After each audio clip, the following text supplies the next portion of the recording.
విజయ్ ప్రసాద్ రెడ్డి గారి మరిన్ని video updates కొరకు మా YouTube channel I for God మినిస్ట్రీస్ని సబ్స్క్రైబ్ చేసుకోండి, బెల్ బటన్ క్లిక్ చేయండి.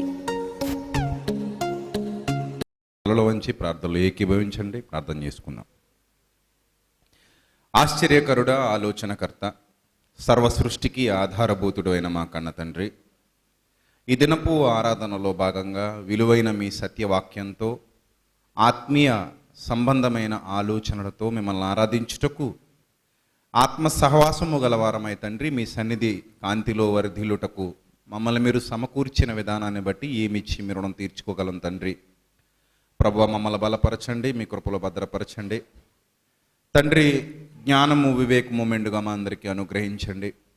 మీ సత్యవాక్యంతో మమ్మల్ని స్థిరపరిచి మా హృదయాలను వెలిగించి మీకు ఇష్టలైన పిల్లలుగా ఈ భూమి మీద మమ్మల్ని తీర్చిదిద్దమని, అలాగే మీ పిల్లలకు మీ సత్యవాక్యాన్ని సరిగా విభజించి ఉపదేశించడానికి గాను మీ సమయోచితమైన జ్ఞానాన్ని అనుగ్రహించమని క్రీస్తు నామంలో ఈ ప్రార్థన మనవులు అడిగి వేడుకొనుచున్నాం మా కన్న తండ్రి, ఆమెన్. ప్రియమైన దేవుని పిల్లలరా, మనం విశ్వాసులమైనప్పటికంటే ఇప్పుడు రక్షణ మనకి మరీ సమీపముగా ఉంది. ఎంతమందికి తెలుసు ఈ వాక్యం? అందరికీ తెలుసు కదా? అందరికీ తెలుసు. మనం విశ్వాసులమైనప్పటికంటే రక్షణ ఇప్పుడు మనకి ఎలా ఉంది? మరీ సమీపముగా ఉంది.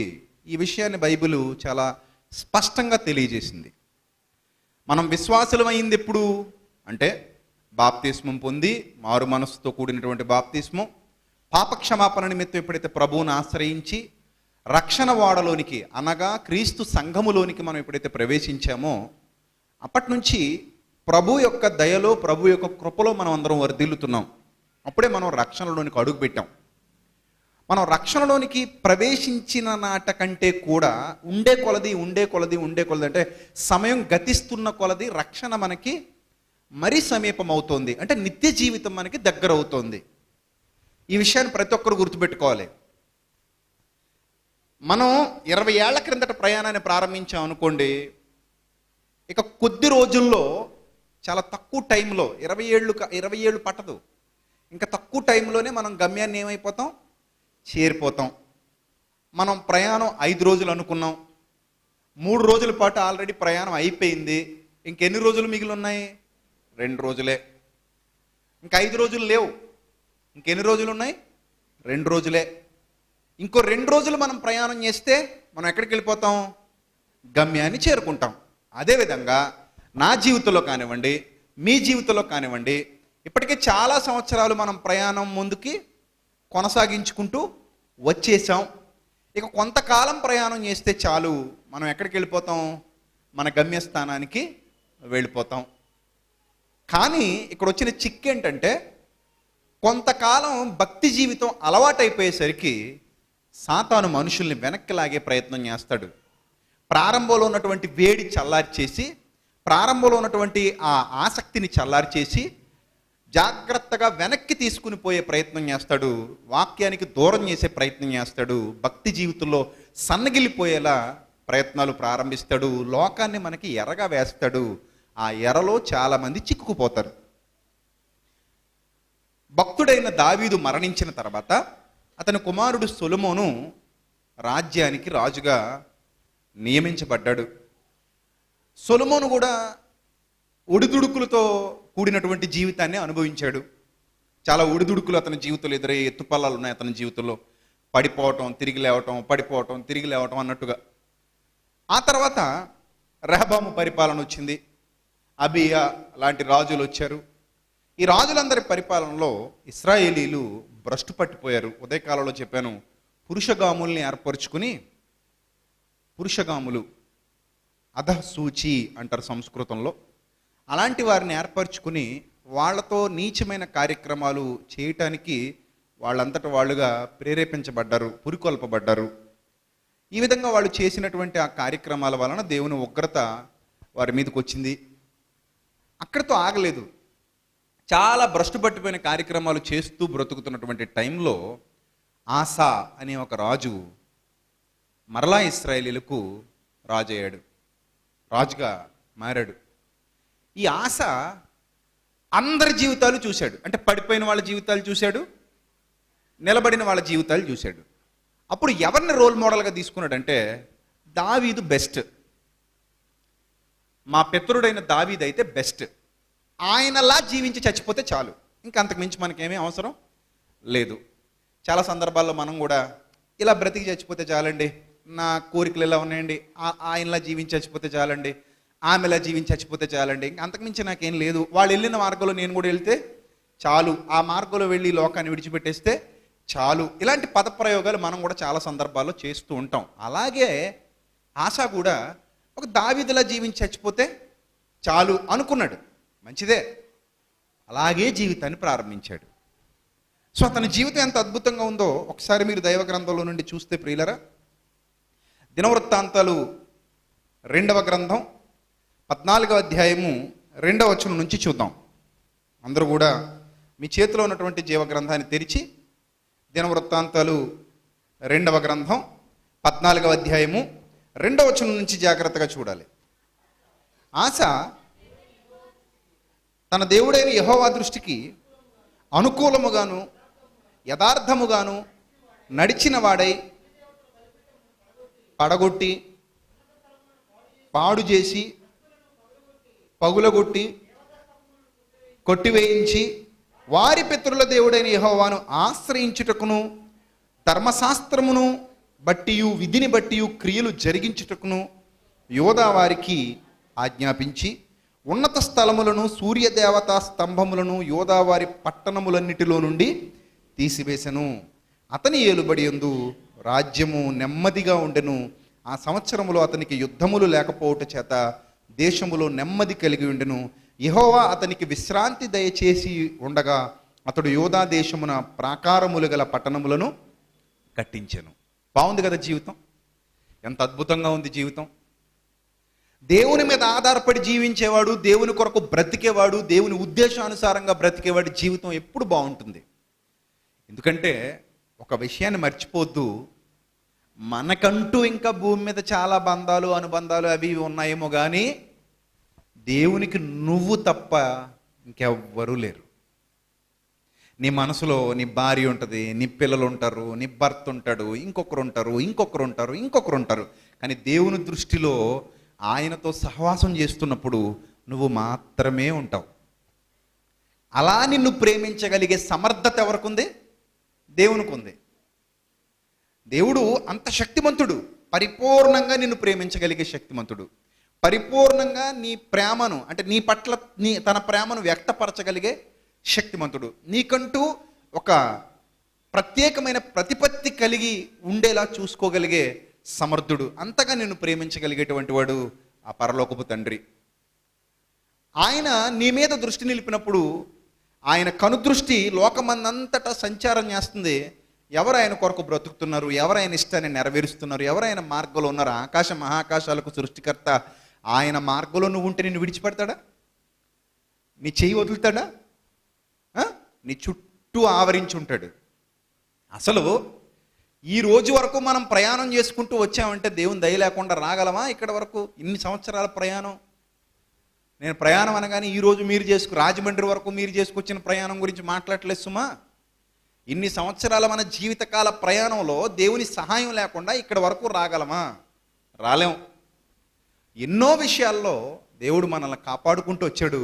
నిజానికి మనకు తెలియంది ఏంటంటే కొన్ని సందర్భాల్లో మనకి తెలియకుండా కూడా ఎన్నో ప్రమాదాలు తప్పిపోతాయి. కానీ అక్కడ ప్రమాదం ఉందన్న సంగతి కూడా మనకు తెలియదు, దేవుడే తప్పిస్తాడు. ఆ విషయం ఎవరికి తెలుస్తుంది? దేవునికి తెలుస్తుంది, మనకు తెలియదు. చచ్చిపోయేంత వరకు కూడా ఆయన చెప్తే తప్ప మనకు తెలియదు. పలానా టైంలో నేను కాపాడాను, పలానా టైంలో ఇలా చచ్చిపోవాలి నువ్వు, పలానా టైంలో ఇలా నీ వెనకే ప్రమాదం పొంచి ఉంది, నీ ఎదురుగానే ప్రమాదం పొంచి ఉంది, నీ పక్కనే ప్రమాదం పొంచి ఉంది. కానీ అప్పటి నుంచి నేను తప్పిస్తూ వచ్చాను. చాలా సందర్భాలు నేను తప్పించాను, చాలా సందర్భాలు నీకు సహాయం చేశాను, చాలా సందర్భాలు నేను కాపాడుకున్నాను, చాలా సందర్భాలను దూతలను నీకు కావలి ఉంచాను. ఇవన్నీ కూడా దేవుడు చెబితే తప్ప మనకు తెలియవు. అన్ని విధాలుగా దేవుడు మనకు సహాయం చేయబట్టే ఈరోజు ఇక్కడ వరకు మనం రాగలిగాం, లేకపోతే రాలేం. ఎప్పుడో మన జీవితం ఎక్కడో ఆగిపోవలసి ఉండేది. ప్రియులరా, ఆశ దేవునిని అనుసరిస్తున్నాడు, యథార్థంగా దేవుని కొరకు నిలబడ్డాడు, యథార్థంగా ఆయన మార్గాల్లో నడుస్తున్నాడు. ఇశ్రాయేలు దేశంలో ఒక అద్భుతమైన పరిపాలన జరుగుతుంది. అతనికి ఎలాంటి యుద్ధాలు లేవు, అతని మీద వ్యతిరేకులు ఎవ్వరూ లేరు, అతనికి శత్రువులు ఎవరు అతని మీదకి రావడానికి సాహసం కూడా చేయట్లేదు. కారణం అతడు దేవునితో ఉన్నాడు, దేవుడితో నడుస్తున్నాడు, దేవుడు అతనికి తోడుగా ఉన్నాడు. అప్పటికే ఇశ్రాయేలులు పతనావస్థకి వెళ్ళిపోయి ఉన్నారు. సూర్యదేవత ప్రతిమలు, దేవతా స్తంభాలు, ఉన్నతమైన స్థలాలలో భయంకరమైనటువంటి విగ్రహాలు, ఇలా వాళ్ళన్నీ చేసుకుని వాళ్ళు కల్పించుకున్న వాటిని ఆరాధిస్తూ కల్పించుకున్న సిద్ధాంతాలకు లొంగిపోయి ఆ సిద్ధాంతాల ప్రకారంగా తమ జీవితాన్ని పాడు చేసుకుంటున్నారు తప్ప ఎప్పుడు కూడా సత్యమేది, నిజ దైవం ఎవరు, ఆయన మన నుంచి ఏం ఆశిస్తున్నాడు, మనల్ని సృష్టించిన సృష్టికర్త ఎవరు, ఈ ప్రకృతిని, ప్రకృతి వెనుకున్న ప్రభుత్వాన్ని నడిపిస్తున్నది ఎవరు, ఆయనకు మనం విధేయత చూపించాలా వద్దా, ఆయన కొరకు మనం ఎలా బ్రతకాలి, ఆయన కొరకు మనం ఎలా జీవించాలి, ఇలాంటి భావజాలం ఏది కూడా ఆనాడు ఇశ్రాయేలీల్లో లేదు. అలా లేదు వాళ్ళలో. వాళ్ళు పాపానికి వెళ్ళిపోతున్నారు. పాపానికి వెళ్ళిపోతున్నప్పుడు సరైన నాయకత్వం కావాలి. యథారాజా తదా ప్రజ. ఆశ అనే ఆయన ఇప్పుడు ఎప్పుడైతే మంచి టర్న్ తీసుకున్నాడో, మంచి నిర్ణయాలు తీసుకోవడం మొదలుపెట్టాడో, మంచిగా దేవుని ఆశ్రయించాడో, దేవుని కొరకు బ్రతకడం మొదలుపెట్టాడో, ఆటోమేటిక్గా ప్రజలు కూడా ఏమవుతారు, దేవుని వైపు టర్న్ అవుతారు. ఎందుకు? అక్కడున్న అవకాశాలన్నింటినీ తీసేశాడు. ఎంత యథార్థంగా అక్కడ ఆశ ప్రవర్తిస్తున్నాడో మీరు జాగ్రత్తగా చూడగలిగితే, ఎంత యథార్థంగా అతను వ్యవహరించాడో చూడగలిగితే, దినవృత్తాంతాలు, అదే దినవృత్తాంతాలు 2వ గ్రంథం 15వ అధ్యాయము, అదే దినవృత్తాంతాలు 2వ గ్రంథం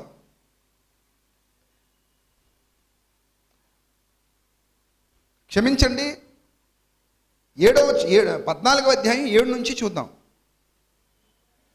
అతడు యూదా వారికి ఇలాగూ ప్రకటన చేసెను, మన దేవుడైన యెహోవాను మనము ఆశ్రయించితిమి, మన దేవుడైన యెహోవాను మనము ఆశ్రయించితిమి. ఆశ్రయించినందున ఆయన మన చుట్టూను నెమ్మది కలుగు చేసి ఉన్నాడు. దేశమందు మనము నిరభ్యంతరముగా తిరగవచ్చును.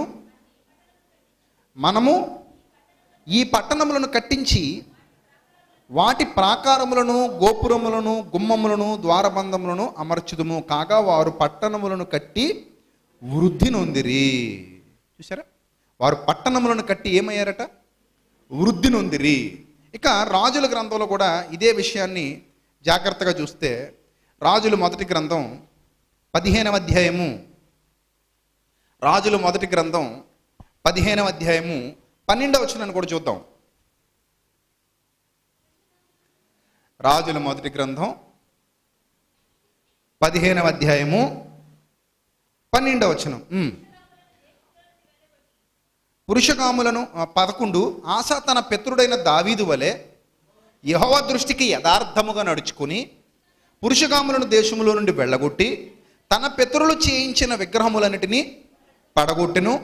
ఇక నెక్స్ట్ చాలా ఇంపార్టెంట్ నిర్ణయం ఒకటి తీసుకున్నాడు. ఇది చాలా సాహసోపేతమైన నిర్ణయం. ఎందుకంటే మనం దేవుని కొరకు బ్రతికేటప్పుడు మన కుటుంబంలో ఎవరైనా దేవునికి భిన్నంగా జీవిస్తుంటే కొన్ని సందర్భాల్లో మనం వాళ్ళతో పాటు కలిసిపోతుంటాం. ఎందుకంటే కుటుంబ సభ్యులు కదా, రక్త సంబంధికులు కదా అన్నట్టు వాళ్ళకే ఓటేసేస్తుంటాం, వాళ్ళు చేసే పనులు కూడా ఒక్కోసారి సపోర్ట్ చేసేస్తుంటాం. కానీ ఆశ ఎంత యథార్థంగా ఉన్నాడంటే, అతను అవ్వ ఉంది, అవ్వ అంటే నాయనమ్మ. ఈ నాయనమ్మ ఏం చేస్తున్నాడు చూడండి. మరియు తన అవ్వ అయిన మయక అనే ఒక నాయనమ్మ ఉంది. ఎవరికి? ఆశా గారికి. ఈ మయక అసహ్యమైన ఒక దాన్ని చేయించి, అసహ్యమైన ఒక దాన్ని అని ఎందుకు రాయించాడు తెలుసా? పూర్వకాలపు ప్రతిమలు ఎలా ఉండేవంటే బట్టలు లేకపోవటం, లేకపోతే చిత్ర విచిత్రంగా వాటిని తయారు చేయటం. ఆ బొమ్మలు ఎంత అసహ్యకరంగా ఇప్పటికీ మనకు అక్కడక్కడ కనబడతాయో మీకు తెలియంది కాదు. కొన్ని శిల్పాలు, శిల్ప సంపద అంటారు. వాటిని ఎలా చెక్తారు? చాలా అసహ్యంగా చెక్తారు. చూడడానికి కూడా బాగోవు, అసలు చాలా దారుణంగా కనబడుతుంటాయి. అంటే నూడుగా ఉంటాయి. నూడుగానే కాదు, మరీ పైత్యంతో కూడుకున్నటువంటి కొన్ని చిత్రాలు కూడా ఉంటాయి. సో అలా వాళ్ళు చేసి ఉండొచ్చు. అలాంటి అసహ్యకరమైన ఒక దాన్ని చేయించిందట. ఎవరు? ఈ ముసలమ్మ, మయక్క అనే ముసలమ్మ. ఎవరు? నాయనమ్మ, ఈ ఆశా గారి నాయనమ్మ.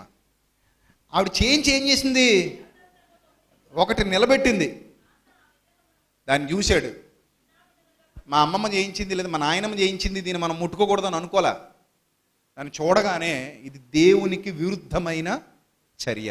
అంటే ఇక అక్కడ బంధాలు బంధుత్వాలు ఏమీ లేవు. దేవుడే మొదటి స్థానంలో ఉండాలి మన బ్రతుకులో ఎప్పుడు కూడా. మన బ్రతుకులో మొదటి స్థానం ఎవరిది? దేవునిది, మనుషులకు కాదు. ఎందుకంటే మనుషులు ఈరోజు ఉంటారు, రేపు వెళ్ళిపోతారు. మనకి ఎవరు శాశ్వతం చెప్పండి? ఇక్కడ మనకి ఎవ్వరూ శాశ్వతం కాదు. భర్త, భార్య, పిల్లలు అందరూ మధ్యలో వచ్చారు, అందరూ మధ్యలో వెళ్ళిపోతారు.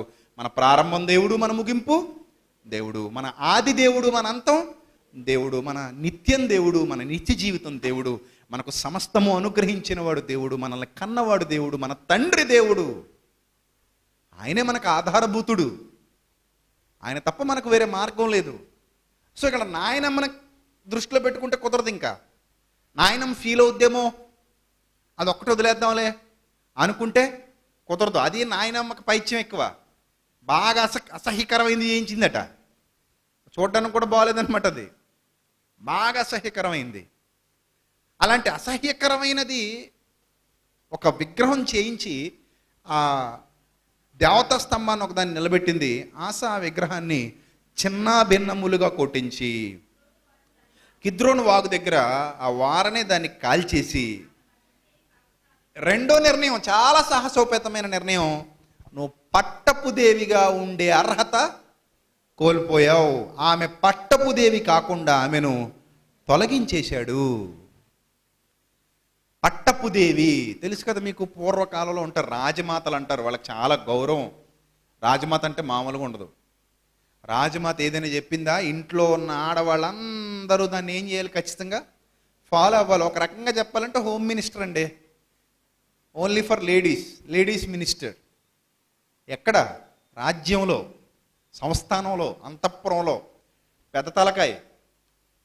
అందరికీ ఆవిడే పెద్ద తలకాయ అన్నమాట. ఎవరైనా సరే, లేడీస్ ఎవరైనా సరే ఆమె చెప్పిందే వినాలి. ఆమె ఎలా నడవమంటే అలా నడవాలి. ఆమె కూర్చోమంటే కూర్చోవాలి, నిలబడమంటే నిలబడాలి, వెళ్ళమంటే వెళ్ళాలి, వెళ్ళొద్దంటే ఆగిపోవాలి. అలాంటి ఒక శాసనం చేయగలిగే శక్తి రాజమాతకు ఉంటుంది, పట్టపు దేవుకు ఉంటుంది. పట్టపు మాత. రాజ్యాల్లో ఇలా పట్టపు మాతలు ఉండేవారు. నాయనమ్మలకి అధికారం అనమాట. అమ్మకు కూడా ఇవ్వడానికి లేదు. నాయనమ్మ బతుకున్నంతకాలం అమ్మ మళ్ళీ పట్టపు దేవి కాదు, రాజమాత కాదు. నాయనమ్మ చనిపోయాకనే రాజుగారి తల్లి ఏమవుతుంది? పట్టపు రాణి అవుతుంది, పట్టపు దేవి అవుతుంది అనమాట. అర్థమవుతుందా? అలా ఆ పట్టపు దేవి కాకుండా ఆమెను ఏం చేశాడట? ప్లేస్ తీసేసాడు బతుకుండగా. ఎందుకు ఇంత సాహసోపేతమైన నిర్ణయం తీసుకున్నాడు అనంటే, నీ వలన ఎప్పటికైనా ప్రమాదం పొంచి ఉంది. ఎందుకంటే నీ హృదయం బాలేదు, నువ్వు దేవునికి విధేయత కలిగిన స్త్రీవి కావు, నువ్వు దేవుని యందు భయభక్తులు కలిగినటువంటి స్త్రీవి కావు. నా మీద అసహ్యం పెంచుకుంటే పెంచుకో, నన్ను అసహించుకుంటే అసహించుకో, నా మనవడు పనికిమాలినోడు అని చెప్పుకో, ఐ డోంట్ కేర్. కానీ దేవుని యందు భయభక్తులు లేని నిన్ను నేను పట్టపు దేవిగా ఇంకా ఉంచితే నువ్వు ఖచ్చితంగా మరో అసహ్యకరమైన దానికి రూపకల్పన చేస్తావు, ప్రజలందరినీ దారి తప్పిస్తావు. పట్టపు దేవే ఎలా చేసిందంటే రాజ్యంలో ఉన్నవారు, మిగిలిన వారు ఖచ్చితంగా దానికి అట్రాక్ట్ అయిపోతారు. అలా అయిపోతే చాలామంది ఆత్మీయ జీవితాలు భ్రష్టు పట్టిపోతాయి. అలా జరగడానికి వీలు లేదని మంచి నిర్ణయం తీసుకున్నవాడే ఆశ. ప్రియులరా, ఇలాంటి భక్తి జీవితం, ఇలాంటి గొప్ప జీవితం నిజంగా ప్రారంభంలో అందరి బ్రతుకుల్లో ఉంటుంది. ఈవెన్ నేనైనా మీరైనా విశ్వాసాన్ని ప్రారంభించిన తొలినాళ్లలో, విశ్వాసాన్ని ప్రారంభించిన కొత్తల్లో మనకి ఏ దేవుడు జడ్ కూడా దేవుడే. అంటే ఏ టు జడ్ దేవుడే. ఏ స్థానం దేవునిదే, బి స్థానం దేవునిదే, సి స్థానం దేవునిదే, డి స్థానం దేవునిదే, జడ్ స్థానం కూడా దేవునిదే. మనకు ఆది దేవుడు, అంతం దేవుడు. నేను బ్రతుకుతున్నది దేవుని కొరకు, చచ్చిపోతాను అవసరమైతే దేవుని కొరకు అనే నిర్ణయాలు కలిగి ఉంటాం. ప్రారంభం ఇదంతా కొన్నాళ్ళు గడుస్తుంది. కొన్నాళ్ళు గడిచిన తర్వాత కూడా ఇలాగే ఉంటుందా? కొన్నాళ్ళు గడిచిన తర్వాత కూడా ఇలాగే జీవిస్తామా? కొన్నాళ్ళు గడిచిన తర్వాత కూడా ఇదే విశ్వాసాన్ని కొనసాగిస్తామంటే అప్పుడే ఖచ్చితంగా సాతాను దెబ్బ కొడతాడు. గుర్తుపెట్టుకోండి, మన టైం దగ్గరకు వచ్చేస్తుంది అన్నప్పుడే వాడు పని పెంచుతాడు, స్పీడ్ పెంచుతాడు. వాడికి అర్థమైపోద్ది మనకి ఇంకా చాలా టైం ఉంది అన్న భావన కలిగినప్పుడు వాడు మనల్ని ఏం చేయకపోవచ్చు. కానీ మనకేదో సమయం దగ్గరకు వచ్చేస్తుంది అన్నప్పుడు మన కాలికి కాలు అడ్డం పెడతాడు, మనల్ని పడగొట్టేయడానికి ప్రయత్నం చేస్తాడు. మీ విరోధి అయిన అపవాది ఎవరిని మింగుతున్నా అని గర్జించు సింహము వలె వెదకుచు తిరుగులాడుచున్నాడు. మన ఆత్మీయ జీవితాన్ని పాడు చేయాలి, మన ఆత్మీయ జీవితాన్ని నాశనం చేయాలి. ఏముంది లోకంలో? చిన్న పాపపు జీవితం, అందులో కొంతకాలం ఉంటాం, ఆ కొంతకాలం వైపు నిన్ను నడిపించాలి అంతే. ఆ కొంతకాలం నిన్ను అక్కడ ఉంచి జస్ట్ ఇలా కొంతకాలం గడిచిన తర్వాత శరీరంలో సత్తువు తగ్గిపోయి మోకాళ్ళు పనిచేయటం మానేసి కూర్చుంటే నిలబడితే కూర్చోలేక మెల్లిమెల్లిగా జీవితం అలా అంతర్ధానం అయిపోతుంది. అలా అంతర్ధానం అయిపోయిన తర్వాత ఏం జరిగిందబ్బా అని వెనక్కి తిరిగి చూసుకుంటే టక్మని అయిపోయిన రీల్లాగా అయిపోద్ది అంతే జీవితం. అయ్యయ్యో దీన్ని ఏదో రెక్టిఫై చేసుకుందాం, నా జీవితాన్ని రిపేర్ చేసేసుకుందాం, మళ్ళీ వెళ్దాం అంటే రాలేము. టక్మని మారు మనసు పొందేద్దామంటే అవ్వదు.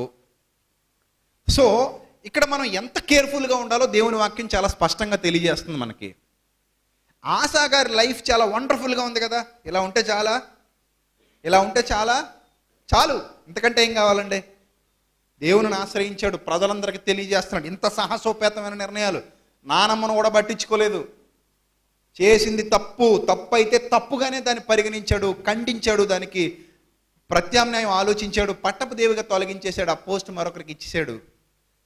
యెహోవా యందు భయభక్తులు కలిగిన కుటుంబంగా ఉండాలని కోరుకుంటున్నాడు. అలాంటి భయభక్తులు కలిగినటువంటి వ్యక్తిగా దేవుని దృష్టిలో ఉన్నాడు. చాలా మంచిగా బ్రతుకుతున్నాడు, చాలా మంచి ఆలోచనలు కలిగి ఉన్నాడు. ఇలా కొన్ని దినాల పాటు కొనసాగింది. ఇలా కొన్ని దినాల పాటు అతని జీవితం నడిచింది. అలా కొన్ని దినాల పాటు అతని జీవితం నడిచిన తర్వాత ఒకరోజు, అంతకుముందు కూడా చాలా యుద్ధాలు జరిగాయి, ఆ యుద్ధాలకు వెళ్ళినప్పుడు దేవుని ప్రార్థిస్తే దేవుడు అతనికి సాయం చేస్తాడు. నీకేం ప్రాబ్లం లేదు నాయన, నువ్వు యుద్ధం చేయి, నువ్వు యుద్ధం చేస్తే నీకు నేను ఖచ్చితంగా సహాయం చేస్తాను, అందరి మీద నీకు గెలుపు వస్తుంది. ఆ విధంగా ఎంతో మందితో గెలిచాడు. ఆసా తన బ్రతుకు కాలంలో యుద్ధాలు జరిగించాడు, గెలిచాడు. కూషీల మీద గెలుస్తాడు. ఆ యుద్ధంలో కూడా పూర్తిగా సహాయం చేసింది ఎవరో తెలుసా? పరలోకపు తండ్రే. వారిని వెళ్ళగొడతాడు, వాళ్ళని దూరం చేస్తాడు, వాళ్ళని తరిమేస్తాడు. నీ జీవితంలో కూడా చాలా విషయాల్లో దేవుడితో నడిచి చూడు జీవితం ఎలా ఉంటుందో. దేవుని మార్గాల్లో నడిచి చూడు నీ లైఫ్ ఎలా ఉంటుందో. అటు భూ సంబంధంగాను ఇటు పర సంబంధంగాను ఎంత అద్భుతమైన జీవితం మన సొంతమవుతుందో తెలుసా? ఎవరు నీకు విరోధులు, ఎవరు నీకు శత్రువులు, ఎవరు నిన్ను ఏం చేయగలరు? ఆయన నీకు తోడుగా ఉన్నప్పుడు, ఆయన బలమైన హస్తాల క్రింద నీ జీవితం నడుస్తున్నప్పుడు నీకేంటి ప్రాబ్లం? ఎవరు నిన్ను టచ్ చేయగలరు అసలు? సృష్టికర్త ముందు నిలబడడానికి మానవుడే పాటివాడు, ప్రకృతి ఏ పాటిది? ఏ ప్రమాదం అసలు నీకు వస్తుంది? ఏ ప్రమాదంలో మనం పడిపోతాం అసలు? ప్రభువు దయ, ప్రభు అనుగ్రహైశ్వర్యం అది మనల్ని కాపాడుతూ ఉంటుంది. ఇదే లైఫ్ని ఆశ అనుభవిస్తున్నాడు, హ్యాపీయెస్ట్ లైఫ్. దేవుడు వృద్ధిని అనుగ్రహించాడు జీవితంలో. అతనికి ఏ మేలు కొదువై లేదు, అన్ని సక్రమంగా సమకూరుతున్నాయి, సమస్తం సమృద్ధిగా ఉంది జీవితం. నిజంగా అలాంటి సమయంలోనే మానవుడికి కళ్ళు మూసుకుపోతాయి. అలాంటి సమయంలోనే మన ఆలోచన విధానం ఎందుకో మారిపోద్ది, మన ఉద్దేశాలు మారిపోతాయి, మన నిర్ణయాలు మారిపోతాయి. అలా తన నిర్ణయాలు మార్చేసుకున్నాడు ఆశ.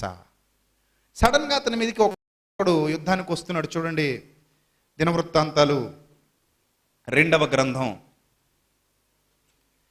దినవృత్తాంతాలు 2వ గ్రంథం 16వ అధ్యాయం చూద్దాం ప్రియులరా. దినవృత్తాంతాలు 2వ గ్రంథం 16వ అధ్యాయంలో ఏం జరిగిందో ఆ సందర్భాన్ని ఒక్కసారి చూడండి. మొదటి వచనం నుంచి చూద్దాం. ఆసా ఏలుబడి యందు 36వ సంవత్సరమున ఇశ్రాయేలు రాజైన బయోషా యోధా వారి మీద దండెత్తి బయలుదేరి యోధా రాజైన ఆసా యొద్దకు రాకపోకలు జరగకుండానట్లు రామాను కట్టింపగా. ప్రాబ్లం వచ్చింది ఇప్పుడు. రామాను కట్టించాడు, ఇతని మీద యుద్ధానికి రెడీ అవుతున్నాడు. వాళ్ళెవ్వరూ బయటికి పోకుండా ఒక ప్రాకారాలు కట్టిస్తున్నాడు. త్వరలో వీళ్ళ మీద పడబోతున్నారు, త్వరలో ఇతనికి ప్రమాదం పొంచి ఉంది. ఇప్పుడు ఏం చేయాలి? ప్రమాదం పొంచి ఉన్నప్పుడు ఏం చేయాలి? ఇంతకుముందు ఏం చేశావో అదే చేయాలి. ఇంతకుముందు ఏం చేశావు అంటే 15వ అధ్యాయం మీరు చూడొచ్చు. ఇంతకుముందు ఏం చేశావంటే 15వ అధ్యాయం ప్రారంభ వచనం. ఆ కాలమున దేవుని ఆత్మ ఓదేదు కుమారుడైన అజర్యా మీదికి రాగా అతడు ఆశాను ఎదుర్కొని పోయేలాగా ప్రకటించిన ఆశ యోదావారులారా, బెన్యామీనీలారా, మీరు అందరూ నా మాట వినుడి. మీరు యెహోవా పక్షపు వారైన ఎడల ఆయన మీ పక్షమున ఉండును. మీరు ఆయన యొద్ద విచారణ చేసిన ఎడల ఆయన మీకు ప్రత్యక్షమగును. మీరు ఆయనను విసర్జించిన ఎడల ఆయన మిమ్మును విసర్జించును. నిజమైన దేవుడైనను ఉపదేశము చేయ యాజకులైనను ధర్మశాస్త్రమైనను చాలా దినములు ఇశ్రాయేలులకు లేకుండా పోవును. తమ శ్రమ యందు వారు ఇశ్రాయేలు దేవుడని యెహోవా యొద్దకు మళ్ళుకొని ఆయనను వెతికినప్పుడు ఆయన వారికి ప్రత్యక్షమాయెను అని ఈ విషయాలన్నీ చెబుతున్నప్పుడు, ధైర్యం వహించమని దేవుడు పక్షంగా మాట్లాడుతున్నప్పుడు 8వ వచనం చూడండి. 8వ వచనం, ప్రవక్త అయిన ఓదేదు ప్రవచించిన ఈ మాటలు ఆసా వినినప్పుడు అతడు ధైర్యం తెచ్చుకుని యోదా బెన్యామినీల దేశమంతటి నుండి ఎఫ్రాయిము మన్యములో తాను పట్టుకున్న పట్టణములో నుండి హేయమైన విగ్రహములన్నిటినీ తీసివేసి యెహోవా మంటపం ఎదుట నుండి యెహోవా బలిపీఠం మరలా కట్టించి యోదా వారిని అందరినీ, బెన్యామినీలందరినీ, ఎఫ్రాయిము, మనష్షె, సిమ్యోను గోత్రస్థానంలో నుండి వచ్చి వారి మధ్య నివసించి పరదేశులందరినీ సమకూర్చి అతడి దేవుడైన యెహోవా అతనికి సహాయుడైనట్టు చూచి ఇశ్రాయేలు వారిలో నుండి విస్తారమైన జనులు కూడా అతని పక్షమున చేరి అంత చక్కటి ఆత్మపూర్ణుడిగా, పూర్ణ హృదయంతో, పూర్ణ ఆత్మతో దేవుని యొద్ద విచారణ చేస్తూ దేవుని కొరకు బ్రతుకుతూ ఒక నిష్కర్ష కూడా చేసుకున్నారట. ఎవ్వరూ కూడా ఆయనకు విరోధంగా బతకడానికి వీలు లేదని. అంతకు మునుపు కూడా ఈయన కూషీయులతో యుద్ధంలో గెలిచిన సందర్భం 14వ అధ్యాయంలో మనకు కనబడుతుంది చూడండి. 14వ అధ్యాయం, దినవృత్తాంతాలు 2వ గ్రంథం 14వ అధ్యాయం 9వ వచనం, కూషీయుడైన జరహు వారి మీద దండెత్తి 1000 సైన్యము 300 రథములు కూర్చుకొని బయలుదేరి మారేషా వరకు రాగా ఆసాతని ఎదురుబోయెను. వారు మారేషా వద్ద జఫాతా అను పల్లపు స్థలమందు పంక్తులు తీర్చి యుద్ధము కలుపగా ఆస తన దేవుడైన యెహోవాకు మొరపెట్టి, యెహోవా, విస్తారమైన సైన్యము చేతిలో ఓడిపోకుండా బలము లేని వారికి సహాయము చేయుటకు నీకన్నా ఎవరును లేరు. ఎంత గొప్ప విశ్వాసం! నీకన్నా ఎవరు లేరు మాకు. మా దేవా యెహోవా, మాకు సహాయము చేయము. నిన్నే నమ్ముకొని ఉన్నాము. నీ నామమును బట్టి ఈ సైన్యమును ఎదిరించుటకు బయలుదేరి ఉన్నాము. యెహోవా, నీవే మా దేవుడవు. నరమాతృలను నీ పైన జయమొందనీయకుమని ప్రార్థింపగా యెహోవా ఆ కూషీయులను ఆసా ఎదుటను యోదావారి ఎదుటను నిలువనీయక వారిని మొత్తినందున వారు పారిపోయిరి. ఇది ఓవరాల్గా ఆసా గారి యొక్క జీవితం. అంటే ఫలభరితమైన జీవితం. అర్థమవుతుందా? ఫలభరితమైన జీవితం. మరి ఈ ఫలభరితమైన జీవితాన్ని కంటిన్యూ చేయాలా, ముగించాలా?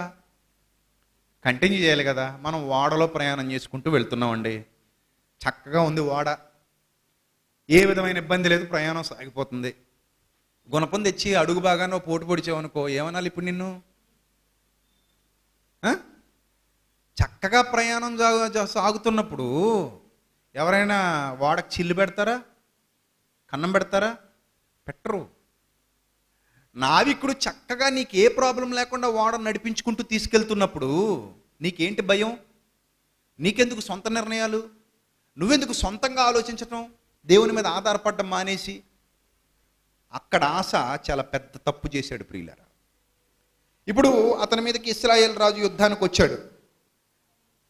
బయేషా అనేవాడు యుద్ధానికి వచ్చాడు. అప్పుడు ఏం చేశాడు అనుకుంటున్నారు? ఇతను దేవుని మీద ఆధారపడడం కానీ, దేవునికి ప్రార్థన చేయడం కానీ, పరిష్కారం కోసం దేవుని యొద్దకు వెళ్ళటం కానీ చేయటం మానేశాడు. అప్పటికే చాలా సంవత్సరాలు గడిచిపోయేమో. ఏదో తెలియని మూర్ఖత్వం. కొన్నాళ్ల పాటు మనం సుఖపడిపోయాం అనుకోండి, లోకం మీద వ్యామోహం పెరిగిపోద్ది.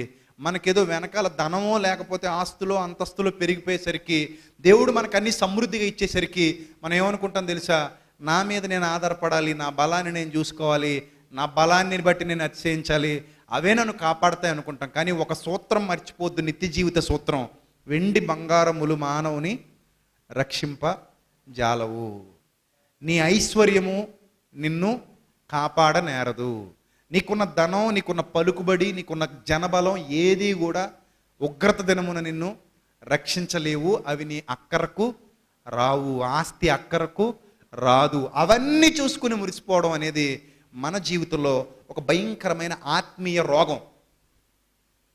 ఎప్పుడైతే వృద్ధులకు వచ్చిన తర్వాత ఇలాంటి భావజాలం మనకు వస్తుందో అదొక ఆత్మీయ రోగం. అసలు ప్రారంభం ఏంటి? ముగింపు ఎలా ఉంది, ప్రారంభం ఎలా ఉండేది, ముగింపుకు వచ్చేసరికి ఎలా మారిపోతున్నాం. ఇంకొంత టైం బుద్ధిగా ఉండుంటే, ఇంకొంత టైం మంచిగా ఉండుంటే దాటిపోయేవాళ్ళం కదా, అంతే కదా.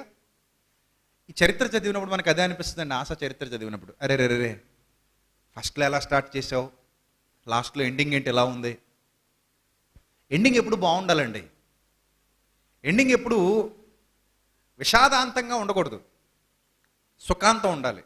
కథకు ఏం కావాలి మనకి? సుఖాంతం కావాలి.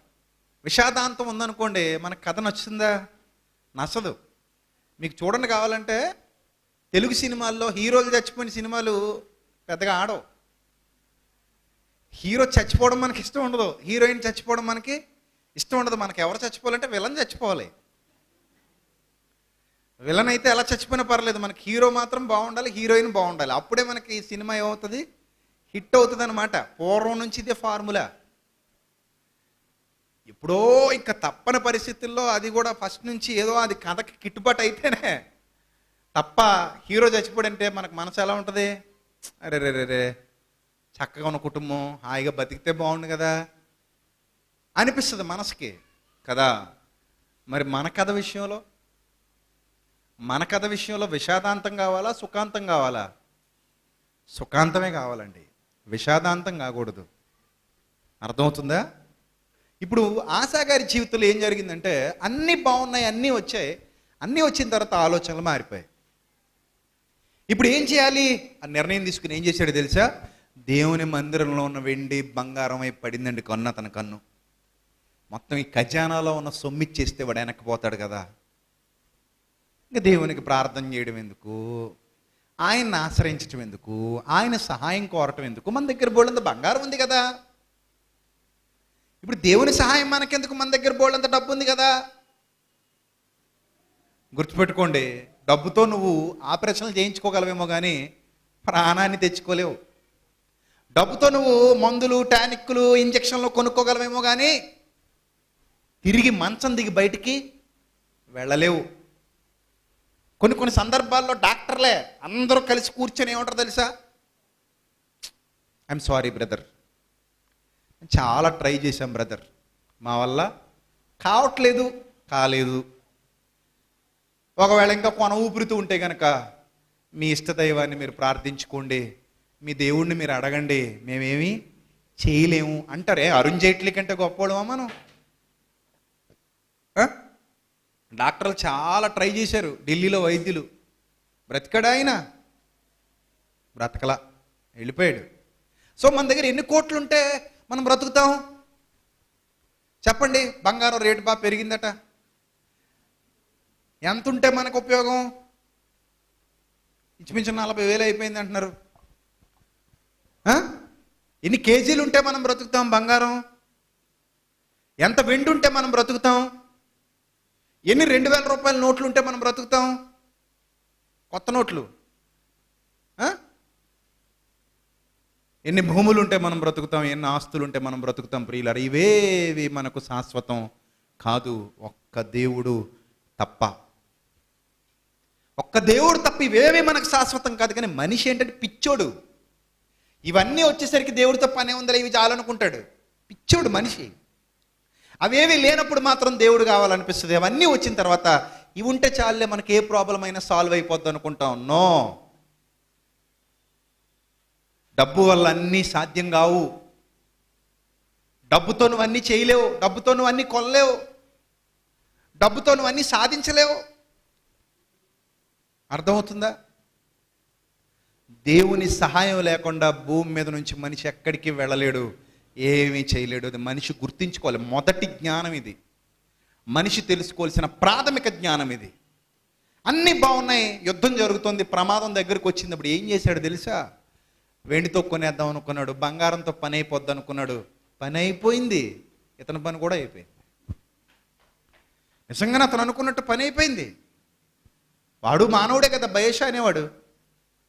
మొత్తం మీద లంచం ఇచ్చేశాడు. చూడండి ఏం జరిగిందో చూడండి.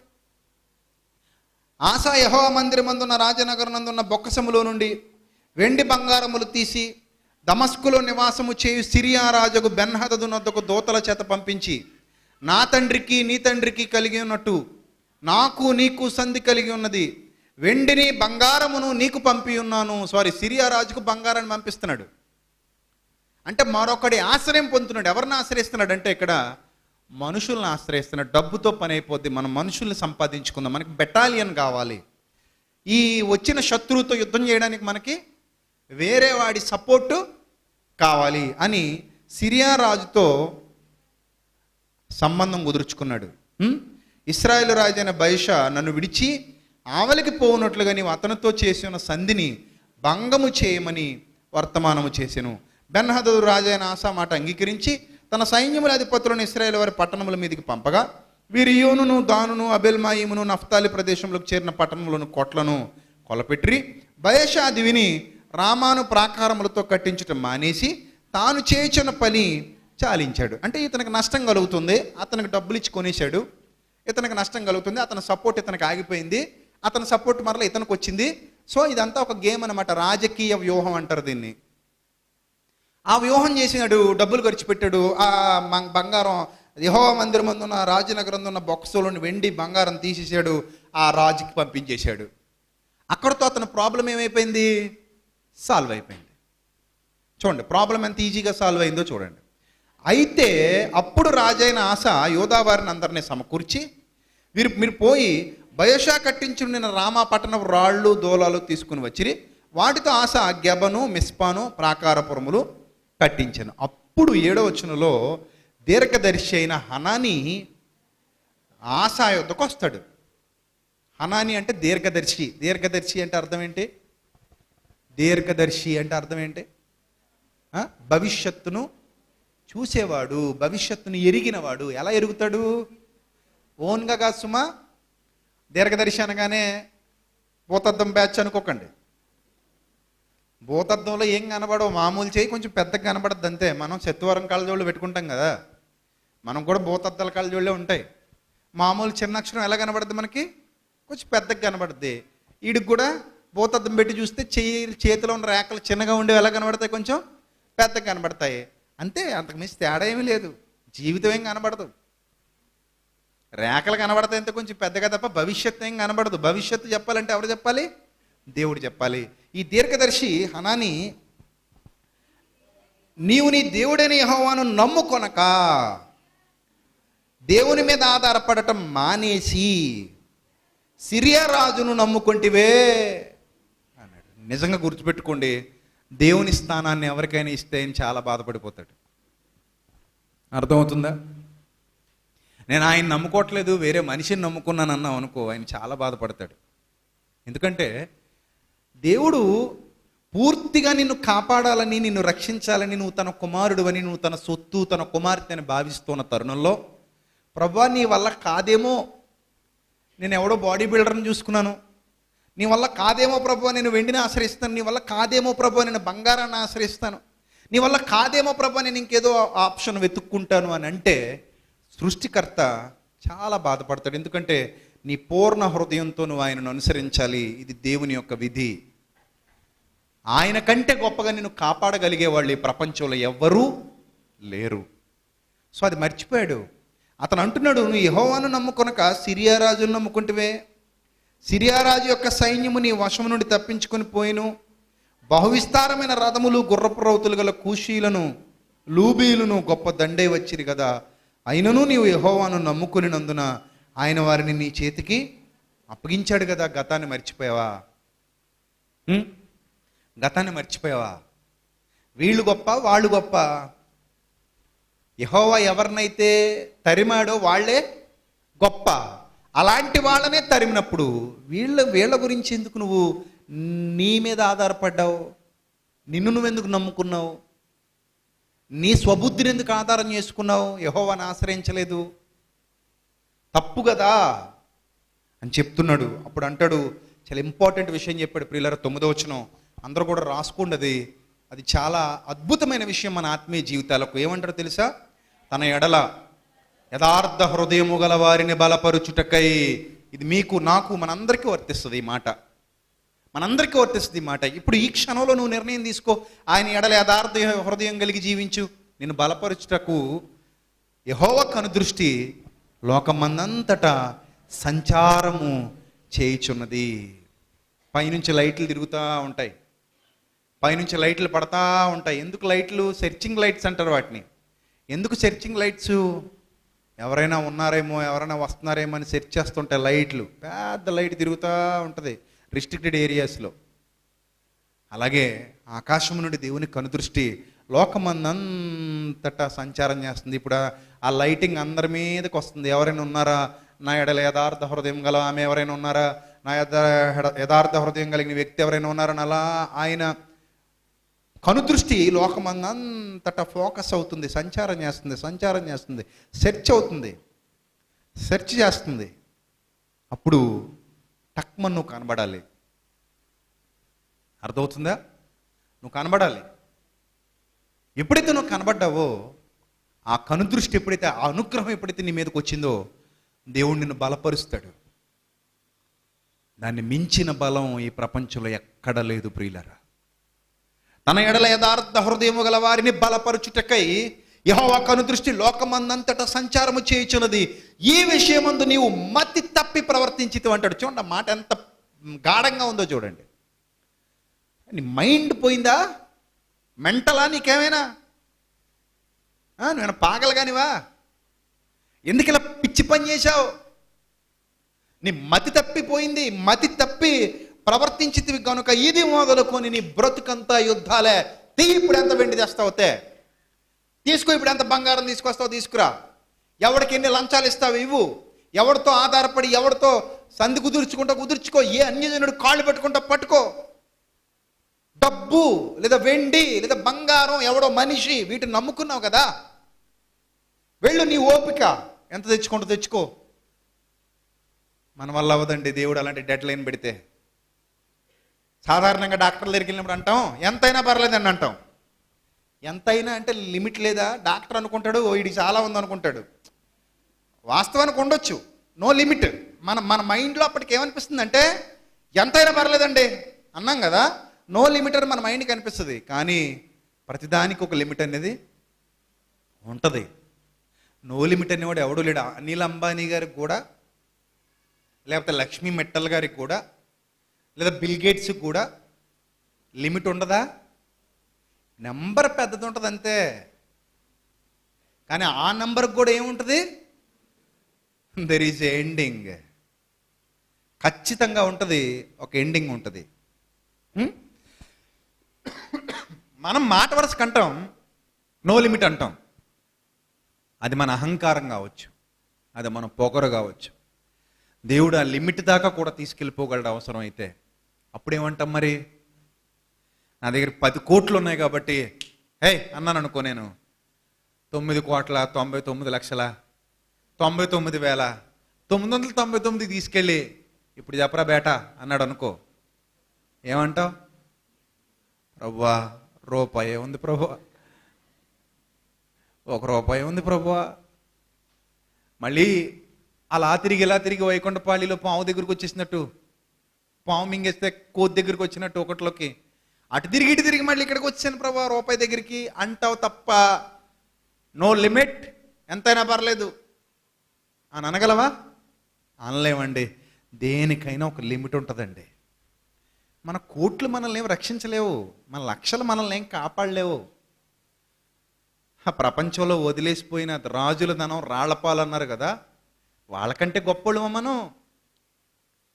చూడండి, తప్పు ఒక్కసారి జరిగిందనుకోండి మన జీవితంలో, సాతానికి చోటు ఇచ్చామనుకోండి, ఇక మీద తప్పుల మీద తప్పులు జరుగుతూనే ఉంటాయి. అప్పుడు అతను వచ్చి చెప్తున్నాడు, ఏమంటున్నాడంటే ఇక మీదట నీకు యుద్ధాలే కలుగుతాయి అని చెప్పినప్పుడు నువ్వైతే ఏం చేస్తావు చెప్పు, తర్వాత బైబిల్ చూద్దు కానీ. నువ్వైతే ఏం చేస్తావు? ఏం చేస్తావు? ఏం చేస్తావు చెప్పండి. మీరైతే ఏం చేస్తారు ఈ సిచ్యువేషన్ మీకు ఎదురైతే? ఎవడో నాలాంటోడు వచ్చి నువ్వు చాలా తప్పు పని చేసావు, నువ్వు చాలా రాంగ్ డెసిషన్ తీసుకున్నావు, నువ్వు వెళ్ళి మార్గమే శుద్ధ తప్పు, ఇక మీదట నీ బ్రతుకులు అన్ని ఇబ్బందులే చూసుకో, నువ్వు దేవుణ్ణి విడిచిపెట్టి లోకాన్ని ఆశ్రయించావు, వ్యక్తులను ఆశ్రయించావు, నీ వెండిని నమ్ముకుంటున్నావు, నీ స్వబుద్ధిని ఆధారం చేసుకుంటున్నావు, ఇక మీదట నీకు అన్ని కష్టాలే అని నేను అన్నాను అనుకోండి, ఇమీడియట్గా మీరు ఏం చేస్తారు? ఏం చేస్తారు చెప్పండి? తప్పైపోయిందండి, తప్పైపోయింది, కళ్ళు మూసిపోయేలా వ్యవహరించాను, సారీ ప్రభువా, ఇక మీదట ఎప్పుడు ఇలా చేయను ప్రభువా, నన్ను క్షమించి ప్రభువా, ఒక్క ఛాన్స్ ఈ ప్రభువా, ప్లీజ్ ప్రభువా, తప్పైపోయింది ప్రభువా, నువ్వు యథార్థవంతుడు ప్రభువా, నువ్వు దయార్ద్ర హృదయుడు, దీర్ఘశాంతం గలవాడు ప్రభువా, నువ్వు క్షమించే మనసు గలవాడు ప్రభువా, మేము పాపులం ప్రభువా, మేము పాపపు స్వభావంతో చాలా సంవత్సరాలు బతికాం కాబట్టి మా పాపం అలవాటు అయిపోయింది ప్రభువా, ఈ ఒక్క ఛాన్స్ ఈ ప్రభువా, ప్లీజ్ ప్రభువా, ఫర్గివ్ మీ ప్రభువా, ప్లీజ్ ప్రభువా, ప్లీజ్ ప్రభువా, ప్లీజ్ ప్రభువా అని ప్రార్థనలో గడుపుతాం. అంతేనా? అంతేనా? దావీదు తన హృదయాన్ని దేవుని సన్నిధిలో కుమ్మరించినట్లు నాతాను ప్రవక్త వెళ్ళి ఆ మనుష్యుడు ఎవడో కాదు నువ్వే అనగానే టప్ అని చెప్పి అందరు ఎదుట సిగ్గుపడకుండా సింహాసనం దిగొచ్చేసి గోనె పట్ట కట్టుకొని బూడిద చల్లుకొని కూర్చుని ఏడుస్తూ ఉపవాసం ఉండి కన్నీరు విడుస్తూ ప్రార్థన చేశాడు. కానీ ఇతనికి అది గుర్తు రాలేదండి. నిజం ప్రియులరా, పైత్యం బాగా ఎక్కువైపోయింది అనుకోండి, పశ్చాత్తాపం రాదండి. అందుకే పైత్యం ఎక్కువైపోక మునుపే మనం ఏమవ్వాలి?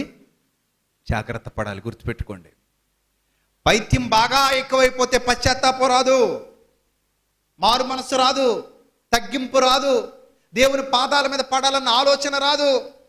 నేనేం చేస్తే అదే రైట్, ఒకడు నడుచు మార్గము వానికి యథార్థమైనదిగా కనబడును, తుదకది మరణమునకు దారితీయును.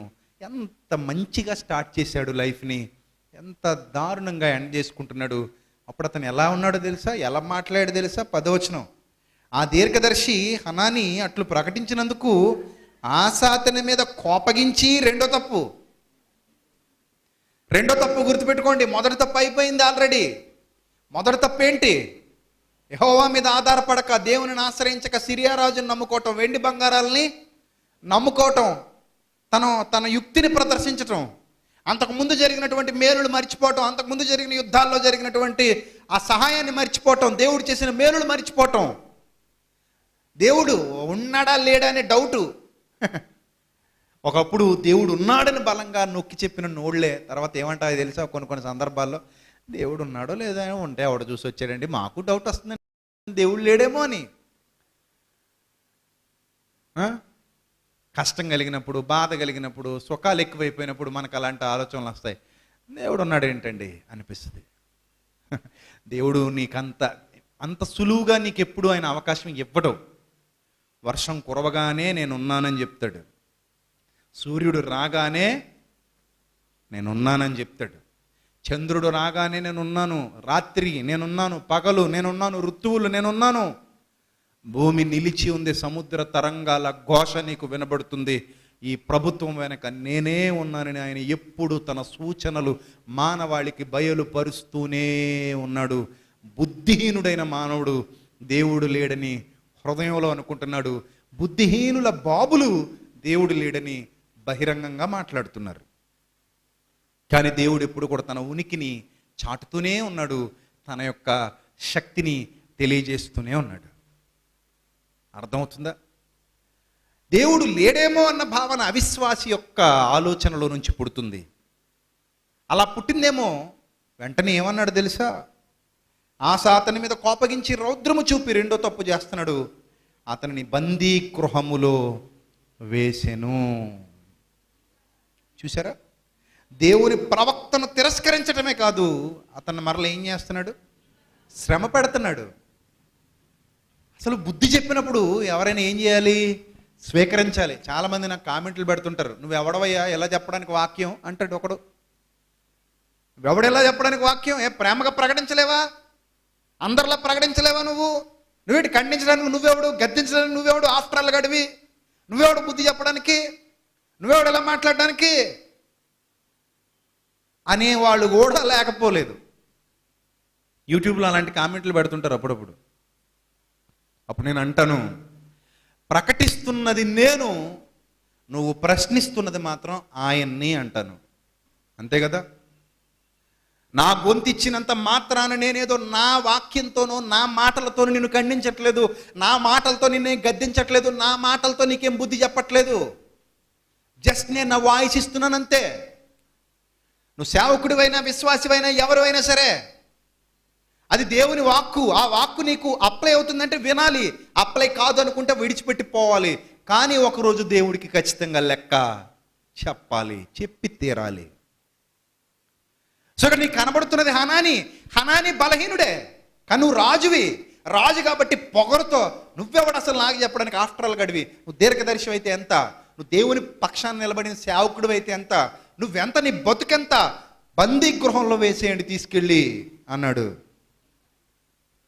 బందీ గృహంలో వేసేయండి తీసుకెళ్ళి. నాకు వ్యతిరేకంగా మాట్లాడతాడా, నాకే ఎదురు చెప్తాడా, నాకే బుద్ధి నేర్పిస్తాడా, నాకే హితవు పలుకుతాడా, నాకే హెచ్చరికలు జారీ చేస్తాడా. చూసారా, పైత్యం పెరిగిపోతే మన ఆలోచన విధానం ఏ స్థాయికి వెళ్ళిపోతుందో, ఎదుటివాడి విలువను తెలుసుకోవటం మర్చిపోతాం. రాజు గొప్పవాడా, దీర్ఘదర్శి గొప్పవాడా అంటే, దీర్ఘదర్శులు రాజుల్ని అభిషేకించేవాళ్ళు. సమూయేలు కూడా ఎవరు? దీర్ఘదర్శే. రాజుల్ని అభిషేకించేవాళ్ళు దీర్ఘదర్శులు. రాజు గొప్పవాడా, సేవకుడు గొప్పవాడు అంటే సేవకుడే గొప్పవాడు. నువ్వు రాజుగా ఒక పనిలో ఉన్నావు, సేవకుడు నీకంటే గొప్ప పనిలో ఉన్నాడు. ఎందుకంటే రాజులకు కూడా జ్ఞానాన్ని నేర్పించే పని దేవుడు ఎవరికి అప్పగించాడు? సేవకుడికి అప్పగించాడు. నువ్వు సమాజంలో ఎంత గొప్ప ఉద్యోగస్తుడు అయినా కావచ్చు, నువ్వెంత వ్యాపారవేత్తమైనా కావచ్చు, నువ్వెంత ధనవంతుడు అయినా కావచ్చు, నువ్వెంత ఆస్తిపరుడు అయినా కావచ్చు, కానీ ఇక్కడికి వచ్చినప్పుడు, దేవుని సన్నిధిలో కూర్చున్నప్పుడు, అవన్నీ బయట నీ చెప్పులు పెట్టిన దగ్గరే పెట్టి లోపలికి రావాలి. నీ గొప్పతనం, నీ ఆస్తి, నీ ఐశ్వర్యం, నీ పదవి, నీ చదువు, నీ ఉద్యోగం, నీ వ్యాపారం అన్నీ దేవుని సన్నిధికి వచ్చినప్పుడు ఎక్కడ ఉండాలి? నీ చెప్పులు ఉన్న చోట ఉండాలి. అది నీ తగ్గింపు. కానీ దేవుని సేవకుడు దేవుని పక్షాన నిలబడి మాట్లాడుతున్నవాడు, దేవుని పక్షాన ఏ సంగతులైతే ప్రకటిస్తున్నాడో వాడు వీటన్నిటికంటే గొప్ప స్థితిలో దేవుని చేత నియమించబడిన వాడు. ఆ సత్యాన్ని హనానీ విషయంలో ఇతను మరిచిపోయి అతన్ని తీసుకెళ్ళి బందీ గృహంలో వేసేయండి, అతడు సమాజంలో ఉండటానికి వీల్లేదు. అంతేకాదు, ఆ సమయం అందే ఆశా జనులలో కొందరిని బాధపరిచాడు.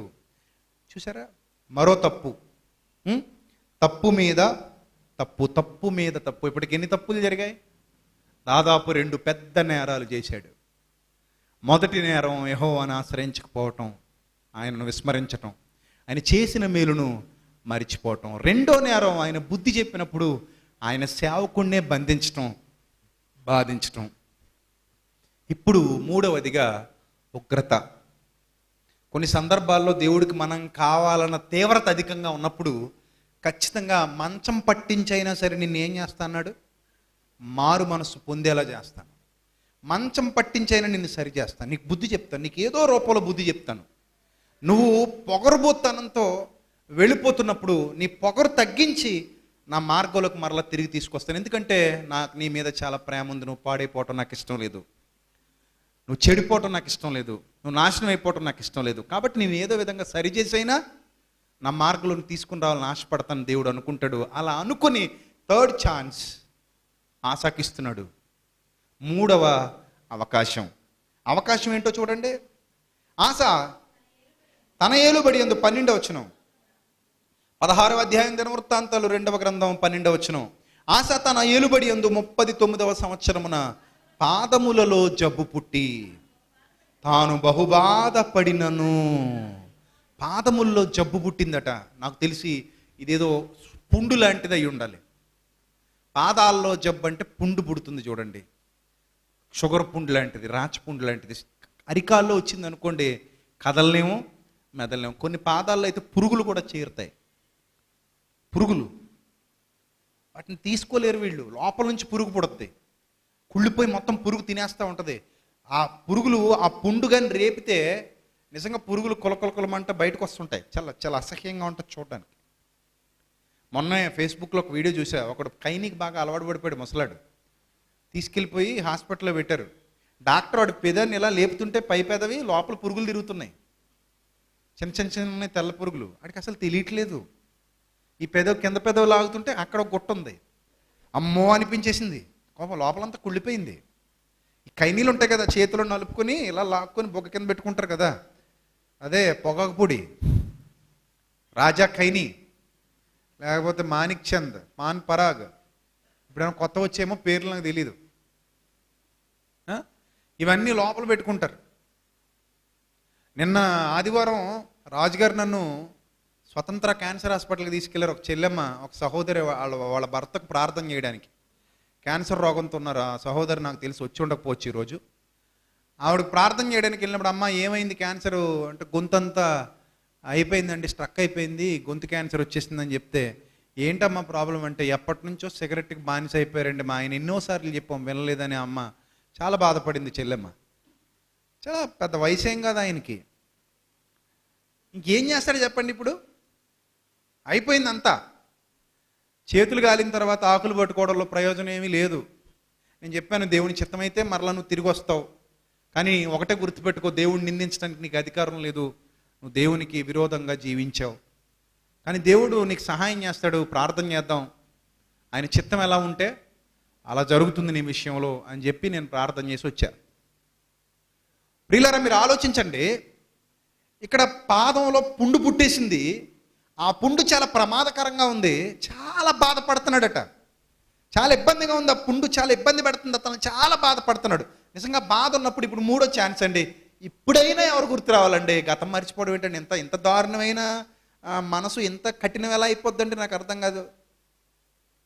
ఈ స్థితిలో అయినా ఎవరు గుర్తు రావాలి ఇతనికి?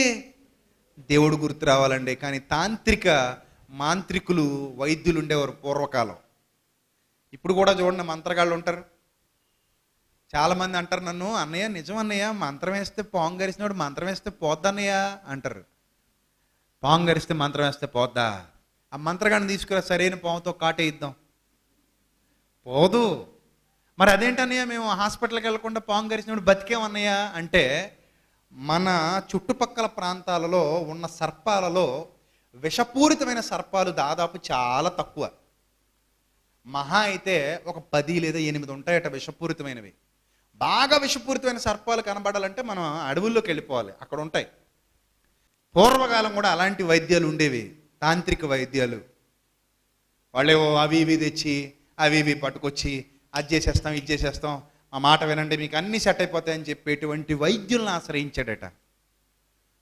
అలాంటి వైద్యులను ఆశ్రయించి చూడండి, అక్కడ అదే వ్రాయబడింది. ఆశ తన ఏలుబడి ఎందు 39వ సంవత్సరమున పాదములలో జబ్బు పుట్టి తాను బహుబాధపడినను దాని విషయములో అతడు యెహోవా యొద్ద విచారణ చేయక వైద్యులను పట్టుకొనెను. చూసారా, మూడోసారి అవకాశం. దాన్ని కూడా చేజేతులారా ఏం చేసుకున్నాడు? పాడు చేసుకున్నాడు. మళ్ళీ మనుషుల మీద నమ్మకం పెట్టుకున్నాడు. మూడో తప్పు. మొదటి తప్పు అయిపోయింది, రెండో తప్పు అయిపోయింది, మూడో తప్పు, మళ్ళీ తప్పు మీద తప్పు, తప్పు మీద తప్పు, తప్పు మీద తప్పు. ఆశా జీవితం విషాదాంతం. చివర్లో ఆ వైద్యులు చాలా ట్రై చేశారు. గజకర్ణ గోకర్ణ విద్యలన్నీ ప్రవేశపెట్టిన అవి ఇవి వేసేదో మ్యాజిక్ చేద్దామని చూసిన మ్యాజిక్లేవి పనిచేయలేదు. ఆ పాదం కుళ్ళిపోయింది, అతని శరీరం కుళ్ళిపోయింది, అతడు చనిపోయాడు. జీవితం చూసారా ఎంత తొందరగా అయిపోయిందో. మనం ఎక్కడ ప్రారంభించాం? సంతోషం దగ్గర ప్రారంభించాం, ఇప్పుడు విషాదం దగ్గర ముగించాం. ఎంత బాగుంది జీవితం, అక్కడ ప్రారంభించాం. ఎంత భయానకంగా అయిపోయిందండి జీవితం, అక్కడ ముగించాం. చూడండి ప్రియులరా, మన జీవితం ఎప్పుడు తారాజోవ మాదిరిగా ఉండకూడదు. తారాజోవ భలే ఉంటుంది కదా, సూపర్ ఉంది కదా. ఒత్తెలిగించిన కూడా ఎంత బాగుంది, ఎంత ఎగిరిపోయింది. తర్వాత రైమని పైకి వెళ్ళిపోయింది, తుస్సు మన కిందకు వచ్చేసింది. ఇంకేమీ లేదు. చూసారా, దానికి ఉన్న స్థితి మొత్తం కోల్పోయింది. అలా ఉండకూడదండి జీవితం. ఆశాగారం చూస్తే తారాజువే గుర్తొస్తుంది. ఎలా వెళ్ళిపోయాడు, ఎలా వచ్చేసాడు కిందకి. అర్థమవుతుందా? అలా ఉండకూడదండి. మన ప్రారంభం ఎలా ఉన్నా ముగింపు మాత్రం చాలా బాగుండాలి. ఈ ప్రసంగం విన్న తర్వాత మీకు ఏమనిపించాలంటే, నిర్ణయం మీద నిర్ణయం తీసుకుంటున్నప్పుడు మన హృదయం కఠినం కాకుండా చూసుకోవాలి. మన హృదయం మనల్ని మోసం చేయకుండా చూసుకోవాలి. మన ఆలోచనలు మనం మోసం చేయకుండా చూసుకోవాలి. లోకానికి మనం దగ్గరైపోకుండా చూసుకోవాలి. మన బ్రతుకును మనం దిద్దుకోవాలి. మన జీవితాన్ని జాగ్రత్త చేసుకోవాలి. మన ఆలోచనలు జాగ్రత్త చేసుకోవాలి. తద్వారా మనం ప్రభువులో వర్ధిల్లడానికి అవకాశం ఉంటుంది. ప్రభు కొరకు చక్కగా బ్రతకడానికి అవకాశం ఉంటుంది, ప్రభు ఇష్టాన్ని నెరవేర్చడానికి అవకాశం ఉంటుంది, ప్రభు మార్గాల్లో జీవించడానికి అవకాశం ఉంటుంది. ఆయన నిన్ను ఎప్పుడు విడిచిపెట్టడు. ఉదయకాలం చెప్పాను, వదిలేస్తే నువ్వు వదిలేయాలేమో కానీ ఆయన చెయ్యి, ఆయన మాత్రం నీ చెయ్యి ఎప్పుడు విడిచిపెట్టడు. ఆదికాండం మొదలుకొని ప్రకటన గ్రంథం వరకు మొత్తం పుస్తకాలు చదువుకోండి, దేవుడు ఇతన్ని కావాలని వదిలేసాడు అన్న సందర్భం ఒక్కటి కూడా మీకు బైబిల్ గ్రంథంలో ఎక్కడ కనబడదు. కానీ ఇతడు కొవ్వెక్కి దేవుడిని వదిలేశాడనే సందర్భాలు మాత్రం ఎన్నో బైబిల్ గ్రంథంలో మీకు కనబడతాయి. తప్పు ఎవరో చెప్పండి. ఇప్పుడు మన విషయంలో మనం ఆలోచించుకుందాం. తప్పు మీద తప్పు, తప్పు మీద తప్పు, తప్పు మీద తప్పు మన బ్రతుకులో జరుగుతూ ఉండొచ్చు. దేవుడు నీకు ఈ విధమైన హెచ్చరికలు పంపిస్తున్నాడు దేవుని వాక్యం వినిపించడం ద్వారా. ఇక్కడ మీకు పెట్టకథలో, కట్టుకథలో, కల్పనా కథలో చెప్పట్లే. అలా చెప్పడానికి మనలో ఉన్నది దురాత్మ కాదు, లోక సంబంధమైన ఆత్మ కాదు. మనల్ని నడిపించేది పరిశుద్ధాత్మ కనుక ఆత్మ సంబంధమైన విషయాలు, ఆత్మ సంబంధమైన సంగతులు మనం ఆలోచిస్తున్నాం. దేవుని ఆత్మ ద్వారా సూటిగా మనం దేవుని వాక్యాన్ని నేర్చుకుంటున్నాం. అప్పుడు మనం ఏం చేయాలి? ఈ లోకంలో కలిసిపోవాలా? దేవుని హెచ్చరికలకు హృదయాన్ని ఇవ్వాలా? ఎక్కడ మనం దిద్దుకోవాలి, ఎక్కడ మనం తగ్గాలి, ఎక్కడ మన బ్రతుకును సెట్ చేసుకోవాలి, ఇవన్నీ కూడా ఆలోచించండి. దేని మీద కాన్సన్ట్రేషన్ చేయకండి, దేన్ని అతిగా నమ్మకండి. ప్రభువును తప్ప, ప్రభు కంటే గొప్పగా దేన్ని ఊహించుకోకండి. అవేవి మన కళ్ళ ముందు స్థిరంగా నిలిచి ఉండేవి కావు, అన్నీ మాయమైపోతాయి. ప్రభు చెయ్యి ఎన్నడూ విడిచిపెట్టకండి, గట్టిగా పట్టుకోండి. ఇంత దూరం పరిగెత్తేశారు, ఇంకొంతకాలం ఓపిక పట్టండి, దాటిపోతారు.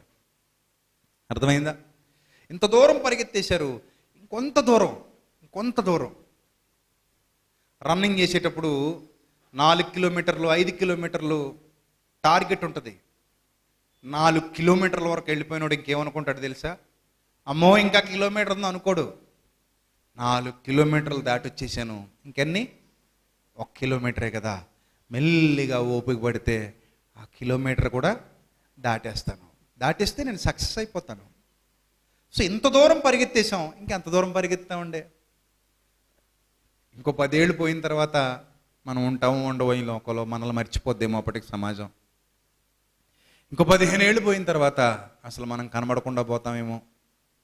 ఇంకొక 20 ఏళ్ల తర్వాత మన చరిత్ర ఈ భూమి మీద కనబడకుండా ఉంటుందేమో, ముగిసిపోతుందేమో. దాదాపు 30 ఏళ్ళు గడిచిపోయేసరికి మనలో చాలామంది ఉండకపోవచ్చు. ఒక 30 ఏళ్ల తర్వాత 2050 నాటికి మనలో ఎంతోమంది కనబడకుండా పోతాం. ఇది సత్యమా కదా? మీరే చెప్పండి. సత్యమేనండి. 2050 నాటికి ఇక్కడ ఉన్న చాలామంది కనబడరండి, అంటే నా లెక్కల ప్రకారంగా. కానీ ఇంకా ముందే మనం మాయమైపోవచ్చు. ఇంత చిన్న జీవితంలో ఇంత దూరం యథార్థంగా పరిగెత్తాం, ఇంకొంత దూరం యథార్థంగా పరిగెత్తితే ఆశలాగా పడిపోకుండా చక్కగా దావీదులాగా దేవుని సన్నిధిలో సుఖంగా సంతోషంగా కాలం గడిపే పరిస్థితి ఉంటుంది. కాబట్టి ఆయన చేయి మనం ఎన్నడూ విడిచిపెట్టుకోకూడదు. అలా విడిచిపెట్టామంటే మన జీవితం మరలా మనకి తిరిగి రాదు. ప్రియులారా, ఈ సాయంకాల సమయంలో ఒక అద్భుతమైన సందర్భాన్ని దేవుడు మనందరితో మాట్లాడారు కనుక ఆయన మాటలకు విధేయులు అవ్వండి. మీ హృదయాలకు ఈ వాక్యం అవసరమైతే గట్టిగా మీ హృదయాల్లో భద్రం చేసుకోండి, గట్టిగా రాసుకోండి. ఎప్పుడు కూడా లూజ్గా ఉండకండి, నాశనం అయిపోతాం. గట్టిగా ఉండండి, బలంగా ఉండండి, దేవుని కొరకు బలంగా నిలబడండి. ఉన్న చిన్న జీవితంలో బలమైన కార్యాలు చేయండి, ఆయనను సంతోషపరిచే జీవితాలు జీవించండి. అట్టి ధన్యత దేవుడు మనందరికీ దయచేయనుగాక. తలలు వంచండి, ప్రార్థన చేసుకుందాం. సర్వకృపానిధి కనికరం కలిగినటువంటి మా కన్న తండ్రి, ఎంత ప్రేమ మా పట్ల చూపిస్తున్నారు, ఎంత దయ మా పట్ల చూపిస్తున్నారు తండ్రి. మీరు చూపిన ప్రేమ కొరకు, మీరు చూపిన దయ కొరకు ఏమిచ్చి మీ రుణం తీర్చుకోగలం ప్రభువా. తండ్రి, మీ కృపలో మమ్మల్ని అందరినీ బలపరచండి, భద్రపరచండి ప్రభువా. మీ సహవాసంలో, మీ సన్నిధి కాంతిలో నిత్యము నడవగలిగే భాగ్యాన్ని దయచేయండి. ఏముంది ప్రభువా ఈ లోకంలో, ఎటువైపు మేము చూడాలన్నా అది భయంతో కూడుకున్నది, ప్రమాదకరమైనది తండ్రి.